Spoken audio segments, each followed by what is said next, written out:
गरीब व पिछड़ों को न्याय दिलाने के लिए भोजपुरिया जनमोर्चा के द्वारा आज पटना के गर्दनी बाग में एक दिवसीय धरने का आयोजन किया गया है, जिसमें बड़ी संख्या में जो पिछड़े दलित व झुग्गी झोंपड़ी में रहने वाले लोग हैं वो धरना में शामिल हुए थे। यहाँ पे अभी इस मोर्चा के प्रदेश अध्यक्ष हैं, उनसे हम बात करते हैं कि सर क्या कुछ आप लोगों की मांगे थी। ये जो आज धरना है, ये 3 डिसमिल जमीन जो भूमिहीन है, जो सरकार ने वादा की थी वो अभी तक 3 डिसमिल जमीन नहीं मिला। दूसरी जो मांग है आर्थिक आज़ादी, आर्थिक आज़ादी जिसे भारत देश आज़ाद हुआ उसी तरह से आर्थिक आज़ादी नहीं मिला। हर वोटर को 10,000 रुपया जो है पेंशन मिले, उस पेंशन से ही अपना विकास कर पाएगा। बहुत सी योजनाएं हैं जिसमें लूट खसोट है, वो योजना को बंद करे और सीधे जो है 10,000 जो है प्रति वोटर को दें। तीसरा जो मांग है कि बहुत दिनों से जो अपना झोपड़ी बना कर रह रहा है बिना वैकल्पिक व्यवस्था का, उसका झोपड़ी जो है नहीं कबाड़ा जाए। चौथा जो है बढ़ती जो अपराध है बिहार में उसको रोका जाए। पांचवी जो है भोजपुरी भाषा को संवैधानिक मान्यता मिले। सर लगातार जो आप लोगों का मांग है, उन मांगों को लेकर के आप देखेंगे कि जो भाकपा माले हों या फिर वाम दल के जो पार्टियां हैं, इन्हीं मुद्दों पर वो भी चल रही है, फिर आप भी इसी मुद्दों को लेकर के क्यों चल रहे हैं? क्या आगे की राजनीति आप लोगों की क्या है? ऐसा नहीं है, जैसे कि कोई ऐसा पार्टी नहीं इस मुद्दा को उठाया है कि हर वोटर को 10,000 वोटर पेंशन मिले। कोई पार्टी तो ऐसा नहीं उठाया है, कारण कि हमारे ही वोट से MP, विधायक, MLA 2-2, 3-3 पेंशन उठाते हैं, हम उनको वोट दे के बनाते हैं। लेकिन कोई ऐसा पार्टी तो नहीं है इस मुद्दा को उठाया है कि हर वोटर को 10,000 पेंशन दिया जाए। ऐसा तो कोई पार्टी नहीं उठाया। तो और पार्टी से तो हम अलग हैं, और पार्टी से तो मेरा अलग एक मांग है। क्या लगता है कि इतनी बड़ी मांग है और लगातार जो है कि गरीबों का, दलितों का शोषण किया जा रहा है बिहार में, कई योजनाओं को लाया जाता है, क्या लगता है कि सरकार की योजनाओं का फ़ायदा इन गरीबों को मिल पाता है? नहीं, गरीबों को आप अगर 100 रुपया योजना चलता है तो हमको लगता है 5 रुपया तक भी नहीं गरीबों तक पहुंच पाता है। कारण ऐसा क्यों? ऐसा जो तंत्र है, सरकारी तंत्र है, जो हर पार्टी के नेता जो पदासीन हैं, जो सरकार चला रहे हैं, उनका काम है देख रेख करना, तो नहीं पहुंचता। इसका मतलब तो उनमें कमी है। सरकार तो योजना लाती है, लेकिन उसे धरातल पर लाने में पदाधिकारियों का सबसे बड़ा रोल होता है। क्या लगता है कि सरकार की आदेश का अवहेलना या फिर मनमानी पदाधिकारियों की पूरी तरह से? मनमानी तो हम नहीं कह सकते हैं, नज़रअंदाज कह सकते हैं कि हमारे जो माननीय लोग हैं वो नज़रअंदाज कर रहे हैं। आखिर इसकी शिकायत भी तो होनी चाहिए कि शिकायत तो बराबर होता है, लेकिन कोई ध्यान नहीं दिया जाता है।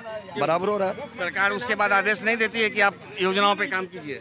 सरकार आदेश दे देती है, लेकिन उसका कोई ध्यान नहीं देता है ना कहीं ना पदाधिकारी जो है नजरअंदाज। पदाधिकारी मान लीजिए कि हम देश के संचालक हैं, नेता हैं, हमारे अंडर सभी पदाधिकारी या कार्यालय आता है। ये मान सकते हैं क्या कि सरकार के आगे जो पदाधिकारी हैं उनकी बातों को अवहेलना करते हैं, नज़रअंदाज करते हैं, उसका भुक्तभोगी जो आज बिहार की जनता है उन्हें होना पड़ रहा है? नज़रअंदाज करते हैं तो ये देखना किसका काम है? मुख्यमंत्री का काम है या जो विभाग के मंत्री हैं उनका काम है? उनको दबाव देना चाहिए ना, जो संबद्ध पदाधिकारी हैं। आज आप लोग यहाँ पे धरने पे यहाँ पे बैठे थे, क्या कुछ आप लोग के सरकार के प्रतिनिधियों से वार्ता हुई? क्या कुछ आश्वासन मिला? देखिए, हम लोग पटना गर्दनी बाग में हम लोग धरना नहीं, महाधरना में आज हम लोग शिरकत किए हैं। कहने का मतलब भोजपुरिया जनमोर्चा के बैनर तले हम लोग ये महाधरना दिए हैं। हजारों लोग इसमें शिरकत किए हैं। कहने का मतलब है कि ये जो हम लोग का 6 सूत्री मांग है, ये जीवन और मरण से जुड़ा हुआ मांग है। कहने का मतलब है कि आज़ादी का हम लोग 78वां वर्षगांठ मना चुके, लेकिन कहने का मतलब आज़ादी के पूर्व से जिस ज़मीन पर जिसका घर है, क्या उस ज़मीन का उसको पूरा स्वामित्व नहीं मिलना चाहिए? क्या ये सत्ता में रहने वाले लोग ये इंसाफ किए हैं?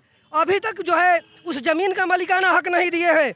ऐसा जो है 1-2 नहीं है, लाखों लोग का ऐसा है जो अभी देहात में देखिए उस ज़मीन को सिकनी कहा जा रहा है। आरा शहर में 70% है जो कैसरेहीन ज़मीन कहा जा रहा है। पटना में भी यही हाल है, पूरे देश में यही हाल है। तो ये दलितों के साथ नाइंसाफ़ी हुआ है। हम लोग का कहना है कि दशकों से बसे हुए ज़मीन का पूरा स्वामित्व तो मिले।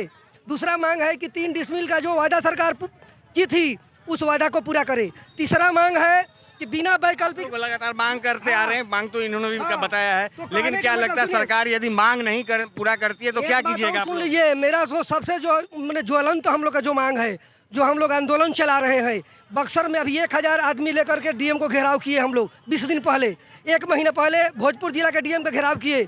हम लोग का कहना है कि देश में 90 करोड़ वोटर हैं, देश में 90 हमारे देश का जितना प्राकृतिक संसाधन है, बालू, पानी, सोना, चांदी, कोयला, अभ्रक, पहाड़, जंगल, धरती, इसको बेच के सरकार के पास जा रही है।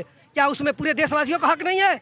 वो पैसा जो है पूरे वोटरों का है और पूरे वोटर में बंटना चाहिए। एक वोटर को 10,000 रुपया हर महीना मिलना चाहिए। 30,000 आमदनी हो रही है 1 महीना में। आप जीडीपी गूगल पर पूछिए, एक वोटर पर 90 करोड़ वोटर पर पूछिएगा तो 30,000 आमदनी हो रही है। आधा पैसा सार्वजनिक हित में सरकार खर्च करे, ऐसा नियम है। व्यक्तिगत हित में जो बंदरबांट हो रहा है उस पैसा को जो है सीधे वोटर के खाता में 10,000 रुपया दिया जाए। 2 दिसंबर 2011 को दीपक गोयल कमेटी ने सिफारिश कर चुका है। उपराष्ट्रपति हामिद अंसारी के निर्देशन में 11 सदस्यीय IAS अफसर का दीपक गोयल कमेटी बनी थी, वो सिफारिश कर चुका है, उसको लागू किया जाए। 25 देश में वोटर पेंशन लागू है, Namibia, Netherlands, Alaska, Brazil, Singapore, तो इस देश में क्यों नहीं लागू होना चाहिए? ये हम लोग का प्राकृतिक संसाधन का हिस्सेदारी बिना भेदभाव के हर बिरादरी को, चाहे अमीर हो गरीब हो, जो देश का नागरिक है, जो वोटर है, सबको 10,000 रुपया मिलना चाहिए। ये हम लोग चरणबद्ध जो है इस आंदोलन को तेज कर रहे हैं, वोटर को जगा रहे हैं। यदि ऐसा लोग नहीं करेंगे तो हम लोग बिहार सरकार को उखाड़ फेंकेंगे, केंद्र सरकार को उखाड़ फेंकेंगे। जब आर्थिक आज़ादी मिलेगी तो पूरे जो है तीव्र गति से हमारा समाज आगे बढ़ेगा। बेरोजगारी पर अंकुश लगेगी, कुपोषण पर अंकुश लगेगी। आज बेरोजगार युवा अपराध की तरफ जा रहे हैं। जब आगामी विधानसभा चुनाव भी है, उसमें भी आप लोग की कुछ रणनीति होगी क्या? देखिए, चुनाव में तो कहने का मतलब राजनीतिक पार्टी है भोजपुरिया जनमोर्चा, तो हम लोग चुनाव में जब ये लोग नहीं देंगे, अभी देखिए लड़ाई का दिन है कि राहुल गांधी कहते कि हम 8,500 रुपये देंगे, तो वो तो सिर्फ गरीबी रेखा बना के महिला को बोले थे। हम लोग तो पूरे वोटर के लिए लड़ रहे हैं, पूरे वोटर का हिस्सेदारी हो रहा है। 30,000 का आधा 15,000, हम लोग तो 10,000 महीना मांग रहे हैं। तो देखिए, हम लोग पूरे वोटर को जगा करके और जो है जो लोग इस लड़ाई को लड़ेंगे, वोटर लोग उसी को वोट देंगे। और भोजपुरिया जनमोर्चा तीव्र गति से पूरे हम लोग जो है तेज़ी से आगे बढ़ रहे हैं और पूरे विधानसभा में हर सीट से हम लोग लड़ाएंगे और बिहार सरकार को उखाड़ करके फेंकेंगे। जी, मेरा नाम है गोरखनाथ अकेला, मैं भोजपुरिया जनमोर्चा के राष्ट्रीय प्रवक्ता के रूप में काम करता हूं। जय हिंद, जय भारत, जय भीम।